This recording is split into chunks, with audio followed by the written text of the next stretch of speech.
Coming up on this episode of Design to the Nines, I'm going to show you how to make the most amazing mint chocolate brownies you've ever had just in time for St. Patrick's Day. But let's be honest, these would be good any time of year, so stay tuned.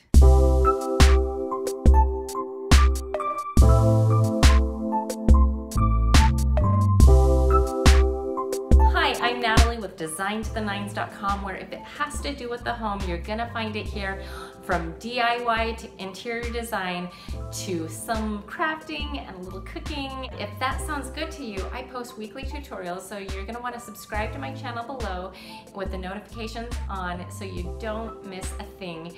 In today's tutorial, I'm going to be sharing with you my famous mint chocolate brownies. They are to die for. My family begs me for them and they are so good. And I thought that with St. Patrick's Day fast approaching, it's a perfect dessert for St. Patrick's Day, but let's be honest, it's good any time of year. So if you're seeing this and it's not St. Patrick's Day, you're still gonna wanna watch it because it's amazing. And of course, I'm gonna have a couple of hacks for you. So let's get started. Step one involves working smarter, not harder. If that sounds like you, type smarter in the comment section below because I'm all about that. We need to start with a brownie, and there's lots of wonderful brownie recipes out there. My mom has one that everybody loves. It's amazing, from scratch, and it's awesome. But I have found this works out just fine, and I'm gonna use a mix. And I'm using Ghirardelli dark chocolate. I've used their triple chunk one as well. And I find that it works out just great. This is not a sponsored post by any means. I just like this brownie. It works great in it. But there's no rules. So if you have a special brownie that you like to use, then go ahead and use that. I do recommend like a darker chocolate brownie for it, not like a lighter one that's a little bit richer and darker. So we're just gonna use a mix, and we're gonna do it according to the instructions on the back of the box, and we'll go to there.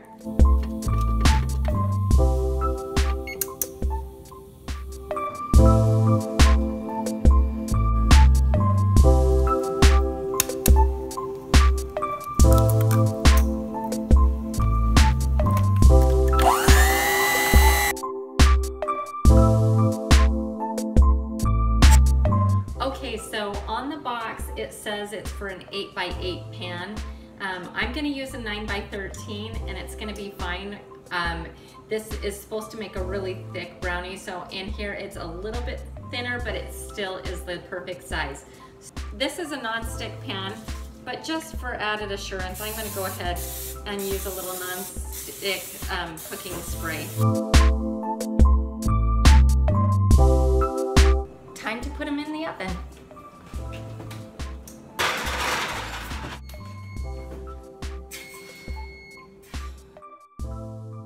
Now we're gonna let them cool to room temperature, and then I'll throw them in the refrigerator to get really nice and chilled.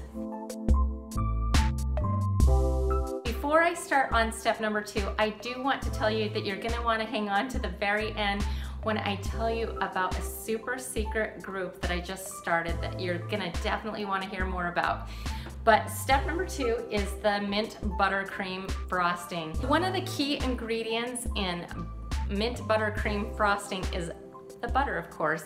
And I have a cube here, and I never have the patience or the time to set it out and get it softening. So what I always do, and this is a little hack for you, is I just pop it in my microwave for about 15 to 16 seconds, and then we have perfectly softened butter. So that will vary by your microwave, but you can cheat this and you just want to get it soft. Okay, so let's start assembling.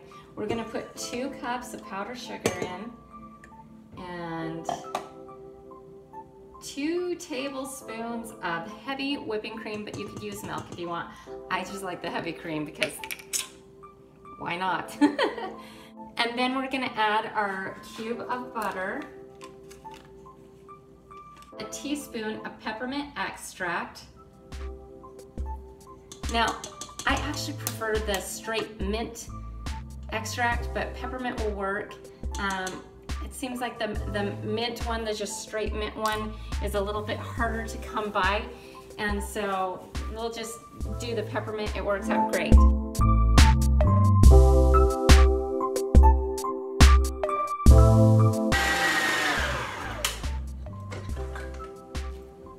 Okay, so this is perfectly light and fluffy, like you like it to be. So if you were going to be using regular green drops, I would use about 3 to 5, just depends on how intense the color you want. So I'm using a gel, and I'm just sticking a toothpick in, and then I'm gonna shove it right in to the frosting, and we will stick it down and turn it green. We have our chilled brownies and our minty fluffy icing, and we're just gonna pour this on, and then we're gonna throw it back into the fridge. I've got the brownies with the frosting chilling in the fridge again, and now I'm gonna make a ganache topping. Now this is not a soft ganache, this is definitely more of a firm ganache. We've got our 2 cups of chocolate chips, which is honestly about a bag. So I'm gonna toss that into a microwave safe bowl with a cube of butter. No one said these brownies were healthy, but they're amazing. And I cut this up just so when you melt it, it will melt a little easier. We're gonna throw this in the microwave for 1 minute to start out with. And then we're gonna pull it out, stir it up, and then we'll do it in like 30-second increments, maybe 15, until it's melted. You do not want to overcook this because you can burn it, and that's just bad. So just barely melted.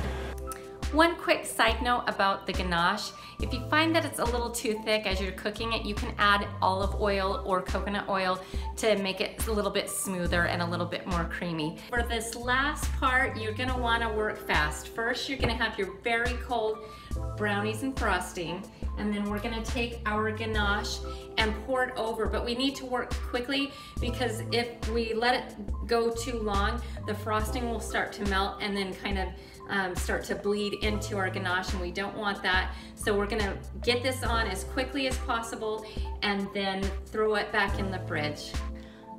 All right, our brownies are done, and you guys, they look amazing.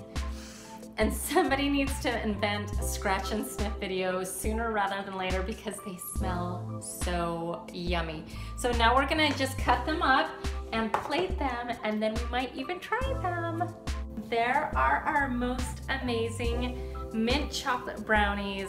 I am so excited to try them. All right, so that's it. That's all there is to it. It's actually really quite simple. There is a lot of passive time while you're cooling brownies and chilling things, but as far as making it and assembling, there's not a lot of time in that.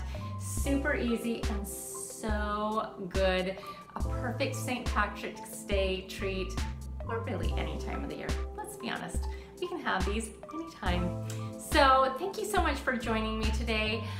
And now I promise to tell you about my super secret group I just created.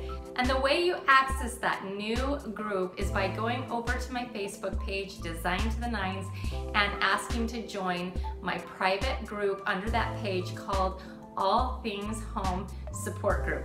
Now the idea behind it is that you can share projects that you're really proud of, ask design questions or anything home related. So it could be cooking, cleaning, sewing, crafting, holiday, whatever. And really it's supposed to be a support group. So people, you can offer feedback and receive feedback towards your questions. And really it's creating a sense of community about all things home. It's something that I've been craving for. I'm like, I need a place where I can go and bounce off ideas, and now I've created it for you, and you can join that by going over to my Facebook page and joining it there. So I hope that you found something helpful today. If you did, hit the like button and make sure you subscribe to my channel where I do weekly tutorials, and I have a lot of things planned for you. So thank you so much for watching, and we'll see you again soon. Okay, so now it's time to try the brownie, right? Okay. Let's see, we'll just take the one on top. It looks pretty good. So, all right, ready? Oh yeah, so good. All right, bye.